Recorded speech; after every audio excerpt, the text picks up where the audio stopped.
Sometimes you gotta do what you can to rock off those blues, even if that means spending all your beans on ravioli shoes.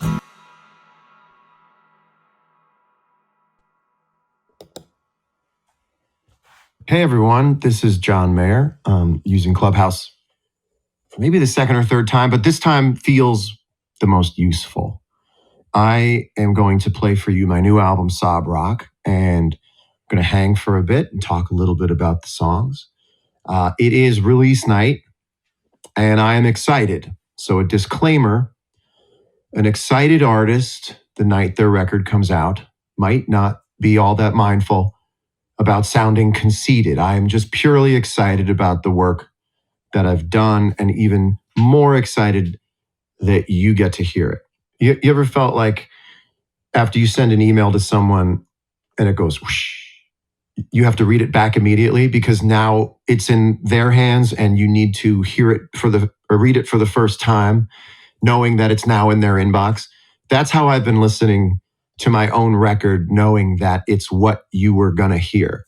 And I'm so excited for the gates to open up into this big empty amusement park called Sob Rock that will soon be populated by people listening to the music and having memories of their lives and making new memories with the music. So more than any record in my life, I'm the most excited at what the music on this record could mean to people.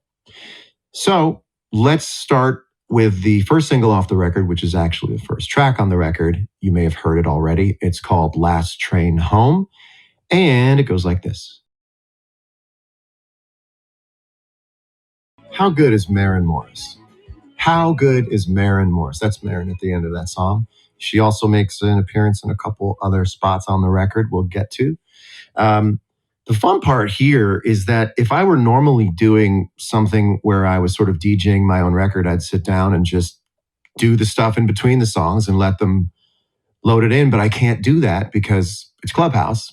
And now I get on my release night to listen to my own record one last time. As I play it for you, each song that goes by stops being just mine and starts being ours. And it's a really, really cool process. My eyes are closed. I'm moving around.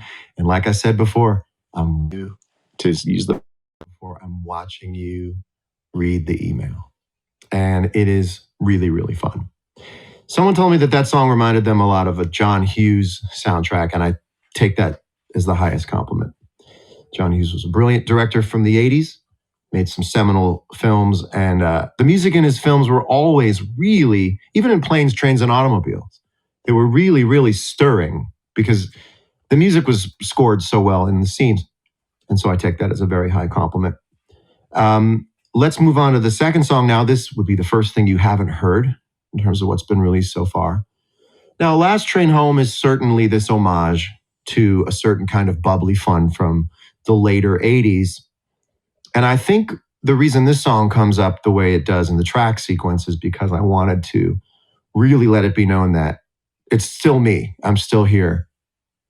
I haven't left you in terms of the level of musical sincerity that I like to put on records.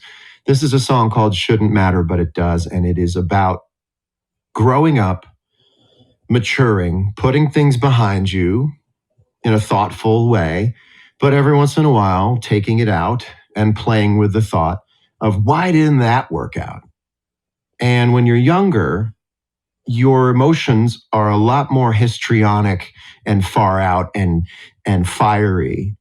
And when you're older, you just sort of go, well, it's fine. And in some ways, saying it's fine is a little sadder than pounding your chest and crying. That's how gone it is that you're able to stand in line in the supermarket and stare at the Tic Tacs and go, God, why did that? It couldn't have been. And that's exactly the emotion I wanted to capture in this song you're about to hear. It's called Shouldn't Matter, But It Does. Check it out. You know what I mean? You know what I mean? You get old enough, there's enough road behind you to start questioning, what am I going to have at that exit? Or why did I get on that exit? Or why did I get in that lane? Listen, if you don't like metaphors, you may want to bail now. The kid loves his metaphors. Shouldn't matter, but it does.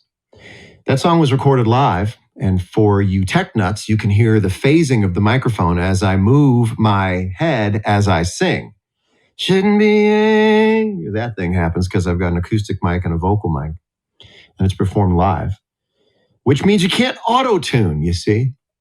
And so you are held to the conviction of the performance more than the perfection of the note.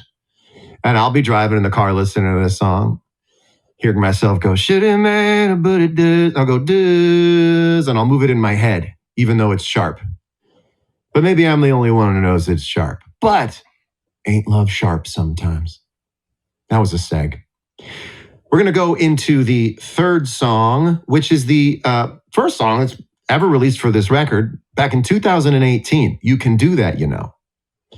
This song is called New Light, and not to be a little pat, but it itself is sort of rendered in a new light when you hear it in this particular track listing. The thing about this record that surprised even me was how the three songs that had already existed before this record came out blended into the track list as if it had all been written in the same period of time, which I was very, very happy about.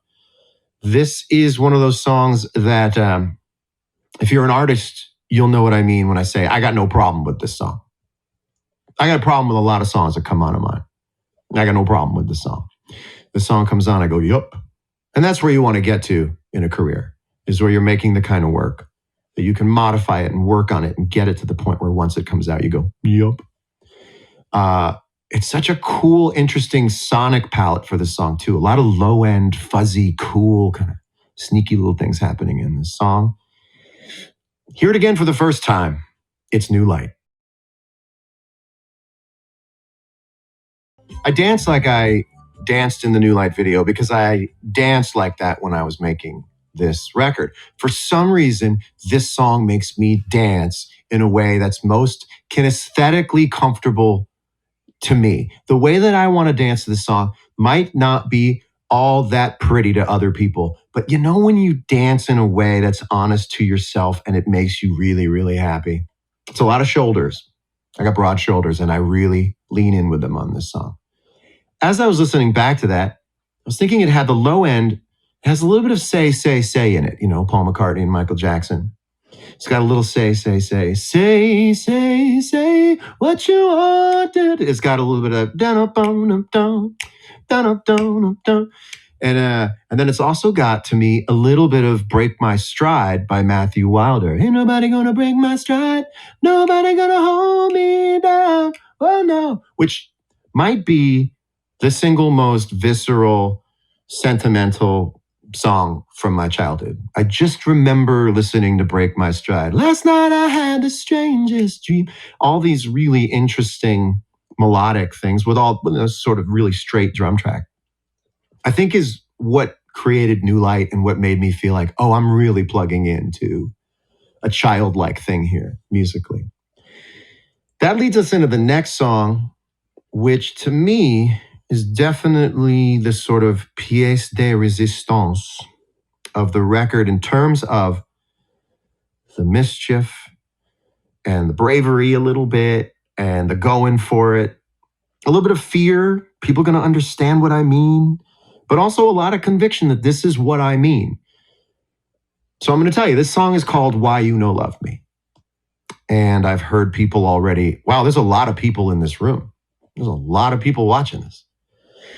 Hello, everybody. I've heard people online, what they call chatter. I've heard chatter sort of questioning, well, why not say it? Why don't you love me? It sounds funny. And I get to say in one of these rare moments in my life, that's the way it is. That's the choice I made. It's not even a choice. That's the directive that the song gave me. And if I got to spend a couple of trust me points, then I'll do that on this song. Because where I stand, I think it's right. I think it's correct. And I hope and think that you will, with a couple more listens, understand the language of the chorus.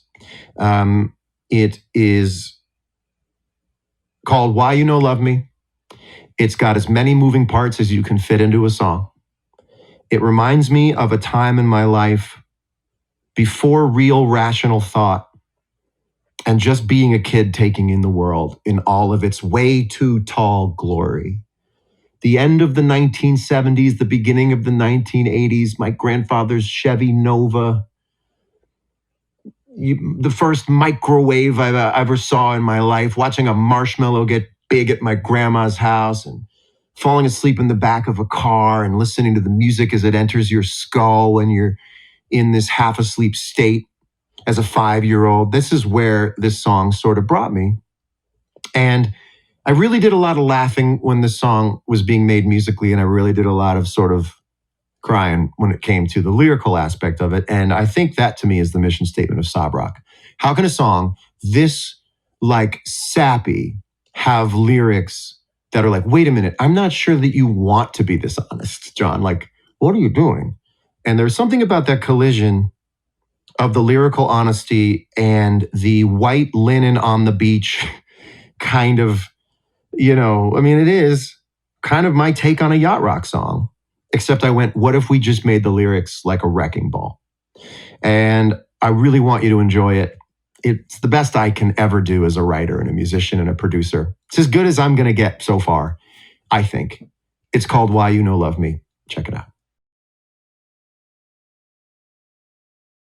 Listen to this great Greg Fillinganes chord.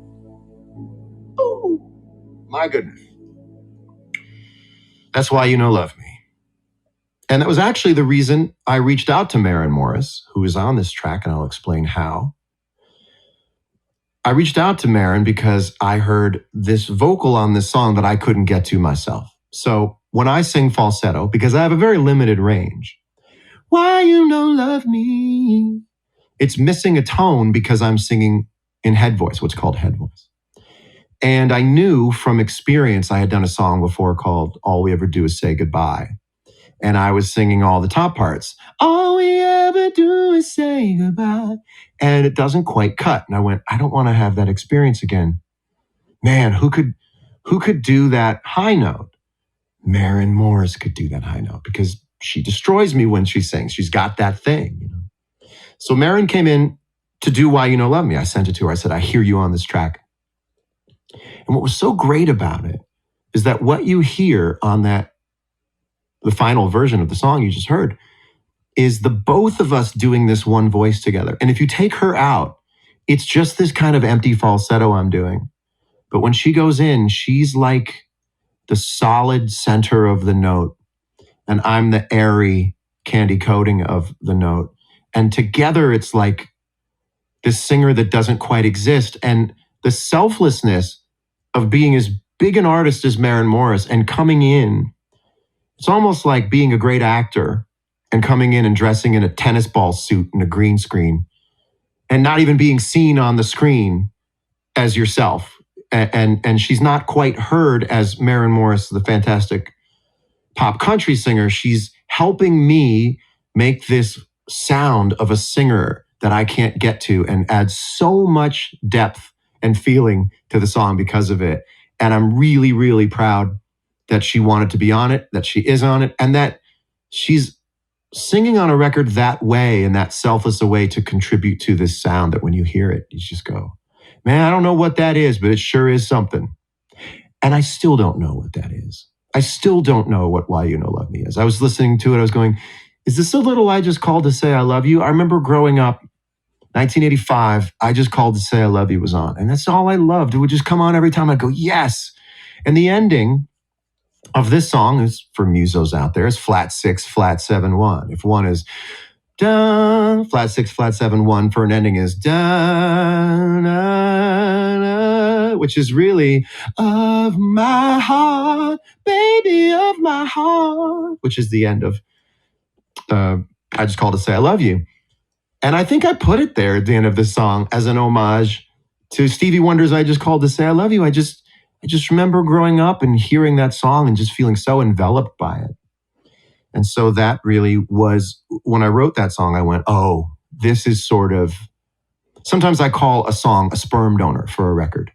And Why You Know Love Me, sorry for the crassness of that, is sort of the musical sperm donor. I go, oh, it's got the rest of the record can sort of have this DNA in it.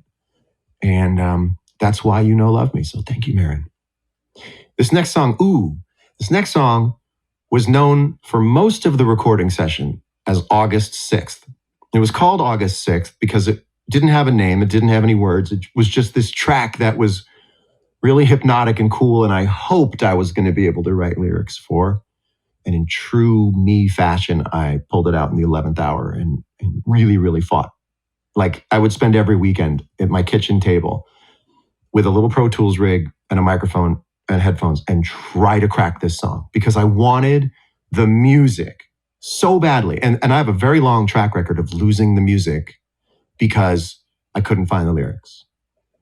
And I just didn't want that to happen on this because I just liked the music so much that I fought every weekend. Let's try it again. Let's try it again. Let's try it again. In the car, obsessing. I'd bring the instrumental in the car. Try and try and try and try until I found these lyrics that I had actually touched on the record before that didn't quite coalesce into a song.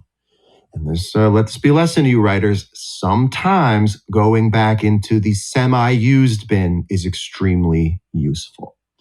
It became a song called Wild Blue.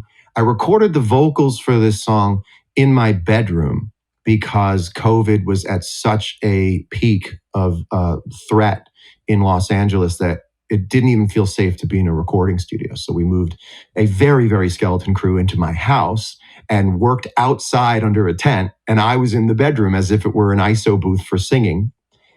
And I really love that memory that I did these vocals in my bedroom. The song is called Wild Blue. I've never written another song like it. I'm super excited for you to hear it. It is a mega bop, and this is Wild Blue. Never seen the sun before, lying on the ocean. Just recorded twice. It's a very J.J. Cale thing. So the vocal, I was thinking, well, I really loved J.J. Cale. You know, I still do love J.J. Cale and the way he sang. I thought, what if this kind of hypnotic little jazz fusion thing had J.J. Cale on top of it? Never seen the sun before, lying on the ocean floor. And it also reminds me of Wildest Dreams by Moody Blues. Once upon a time, once when you were mine, I remember when reflecting in your eyes. I wonder if you get, I wonder if you still remember once upon a time in your wildest dreams. I also remember singing this, and there's one line at the end of the song that's so funny to me. I go, oh, baby, what a wild blue. I found myself. It's like the longest note run. Oh, baby, what a wild blue. I found myself when I. It's got little funny moments, you know? That little interlude. Da da da da da. It's very twirly. Kind of want to put on a thing and just twirl in a half-lit environment. Wild Blue. Also, standing in my bedroom while I was writing the song, Wild Blue, deeper than I ever knew I had that. Wild Blue, look over my bed, no joke, on a bed of gray. I had a gray bed. Wild Blue. Well, I hope you like that. Coming up next is a song that is about to be my next single because it has a video dropping tomorrow. It's called Shot in the Dark. And I think lyrically, it is to the 80s what musically Last Train Home is, which is kind of an homage to a certain type of vocabulary. We're searching for the night together, you know. Casanova. These are kind of lines you don't quite hear anymore. People don't reference Casanova in songs anymore. But I do. This was a very, very tough one to record. And I didn't know I'd gotten it until after the record was made, which is why I'm getting to know it now and really enjoying it because every other song was fun to make. And this song was incredibly hard to bring to fruition.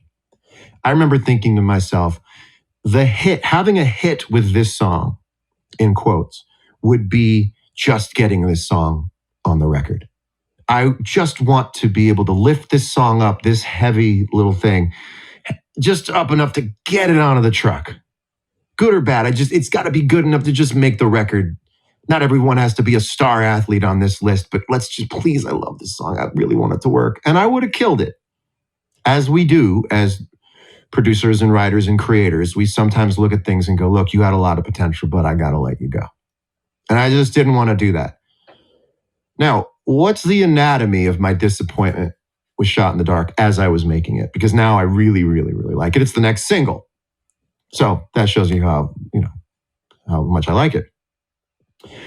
Nobody quite knows why certain projects or certain songs are interpreted with all of these biases that this isn't working, this isn't right. I think it's because you have a vision that's far too specific for anything you make to meet the way you want to meet it. And what you've got to do is not kill the work, but kill the vision. Meaning, if I think I've come close enough, I'm going to go for this. Because the only person now who's the odd man out, because other people like the song, is the guy with the vision. So if I can just get rid of the vision, I might have something. So instead of the vision saying, we didn't make it, throw the record off, throw the track off the record, it was like, you know what? Get out of here, vision. I think I've done as good as I can do. I'm going to put it on the record. And once I forgot all of the effort and all of the things that I'd failed at trying to make work and all the nights I went, try this, that don't work, try this, that don't work, try this, that don't work. Well, all that's left once the record gets mastered is the sound you hear. It's a little bit like deleting a hard drive. And all of a sudden you watch your computer go from 28 available megabytes to 28 available gigabytes, all in that one sound. And you're like, whoa, there it is. That's what mastering a record is like. And I enjoyed not being able to go back because you got to listen to what you made. You got to deal with it. And suddenly Shot in the Dark started to blossom like, oh, once I forget about the vision, which only I was holding on to, this is a really nice song.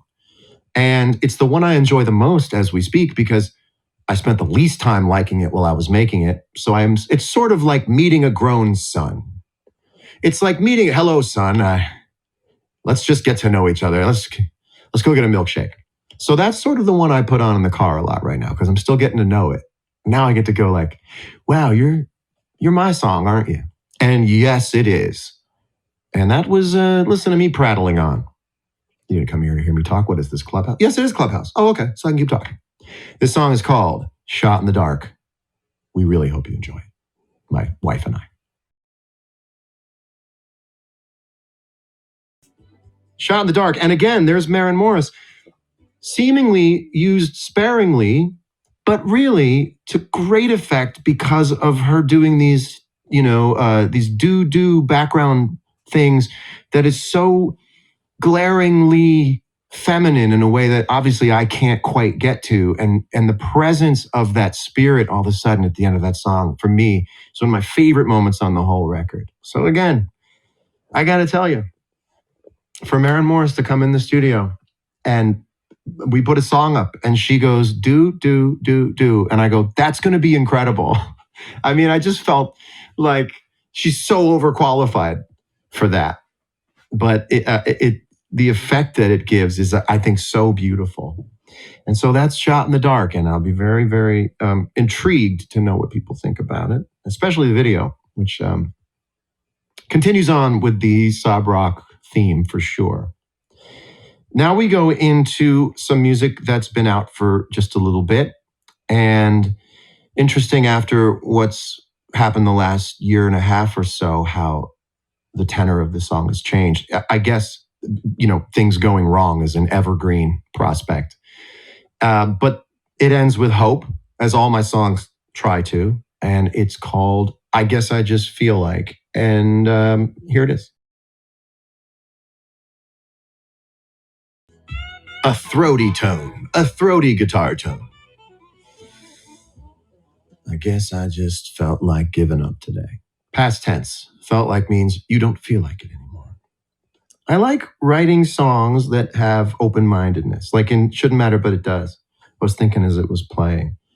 If it's on someone, then I blame the both of us. You know, it just brings it down into this cooperation.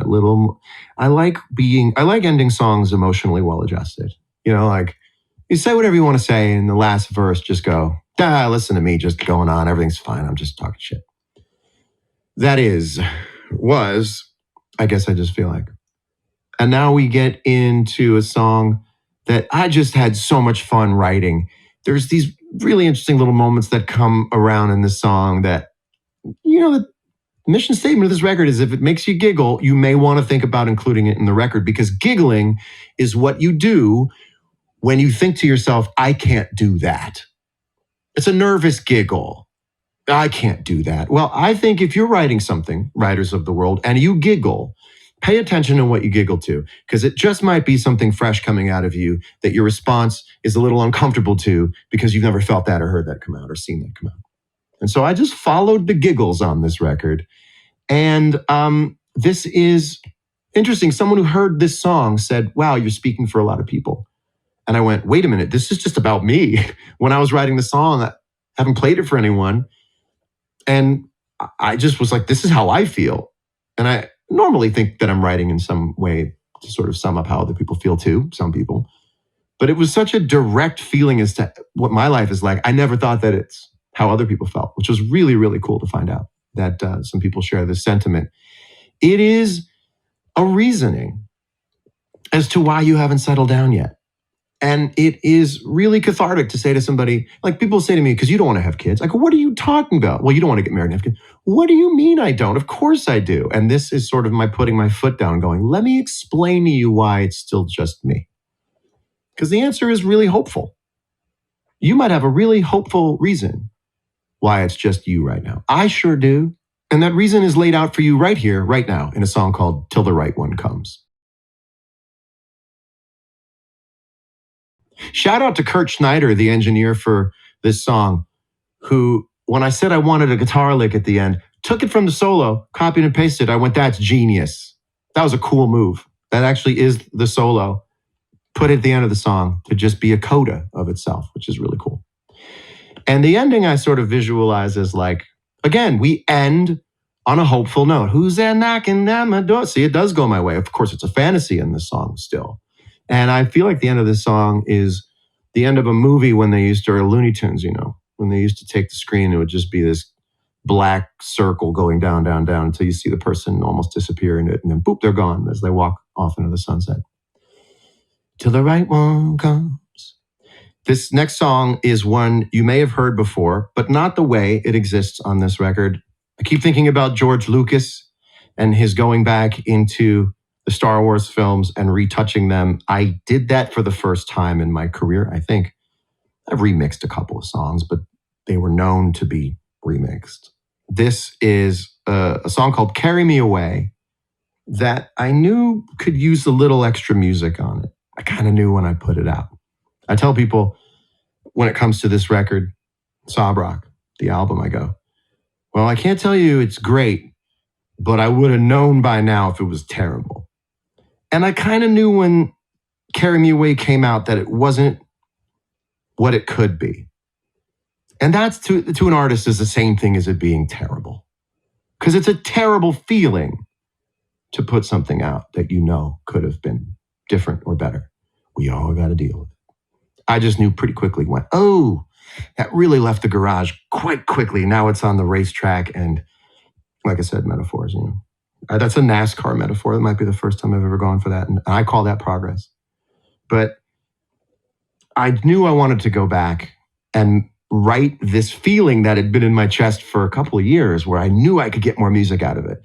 And we did. And it was a little bit like taking younger 2019, if that's younger, John's work and going, come here, give me the record.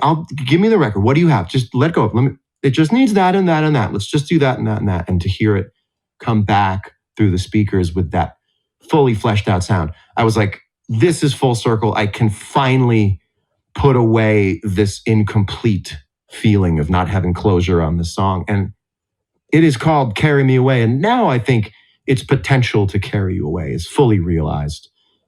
Again, I say, hear it again for the first time. It's Carry Me Away. That's a sneaky little appearance by Cautious Clay, a great recording artist, dynamite young recording artist, doing that little vocal thing at the end, giving it just that extra little splash of sunshine there. So thank you, Cautious Clay, for that. And that takes us to the last song on the record.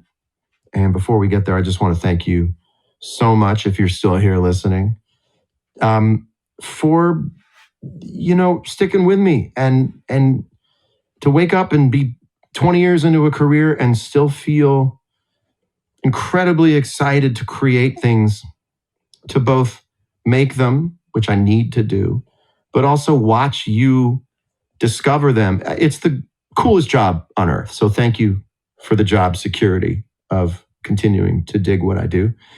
And this is a really, and I go, am I okay? I kind of check myself, I kind of make sure I don't have any injuries because it feels very revealing. But just like I feel safer with a guitar on, I feel safer playing music for you guys. And this is what I do. A lot of times I'm online, I'm on social media, doing things that are ancillary to the thing that I do. And to have a reason to really sit front and center and express myself and play, like, this is what I do for a living. Being funny and, subversive, I do that, as a friend of mine said, it's cross training. That's how you continue to kind of keep your creative brain going so you can keep making your work. But this is my work. And I'm so thrilled you stayed to listen to the thing that I do. This is my day job. All I want is to be with you. It's true. It's also the name of the next and final song on Sob Rock. And it's written from a very, very direct place. All I want is to be with you. It doesn't have a flow because it can't afford to think of one. It's so purely hurt. All I want is to be with you. And I felt that way when I was writing this. And it was real, I know how to give up. I know how to walk away. Here's very much like Shouldn't Matter, But It Does, where you go, I know it's over. So too, as an adult, do you go, look, I'm going to be fine. I know how to do this. I just don't want to. That's actually what happens as you get older. When you're younger, you go, I can't live without you. When you get older, you go, look, I know exactly how to live without you. I just really don't want to. And this song is called All I Want Is to Be With You. I really hope you dig it. Check it out. And that's my record, Sob Rock. You take 6 months to write it, 8 months to record it, hour after hour, dinner after dinner, morning after morning, and it's 38 minutes. And that's what you do. You squeeze as much of your life as you can into 38 minutes and hope that it expands again for someone else into something even bigger than what you put into it. And I hope that's this for you. I really do. I've gotten what I want to get from making music. The people who did not believe in me are proven wrong.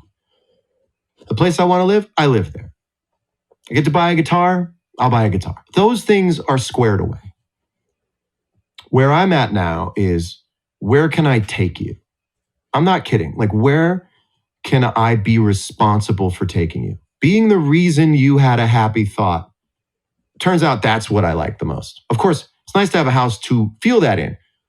But once that stuff is figured out, it just becomes about transporting people to a place they go, thank you. Man, I hadn't thought about that in years. Or, wow, I was getting over this and that really helped me. Or, wow, my wife and I got married. We fell in love to this record and got married to this song. That's what it's for now, And I hope you can hear that. I hope you can feel that. I hope you take this record with you all summer. I hope it scores some flings and some things and a couple of dings. Hope you get some sings out of it and put some dings on it. As you can see, I'm using up all of the silliness that I didn't use. I thought I did a really good job up until now. I know what you're saying. John, I got stuff to do. I'm getting texts. So I will let you go, but I will see you again, whether it be Clubhouse or on the road. Thank you so much for listening. I will see you again. Thank you. That was Sob Rock. Stream it if you like it. Buy it if you love it. Kind of worked out. Thank you so much. Have a great night. We should put some music underneath this. Let me find. We'll send you off with like the music to Shot in the Dark.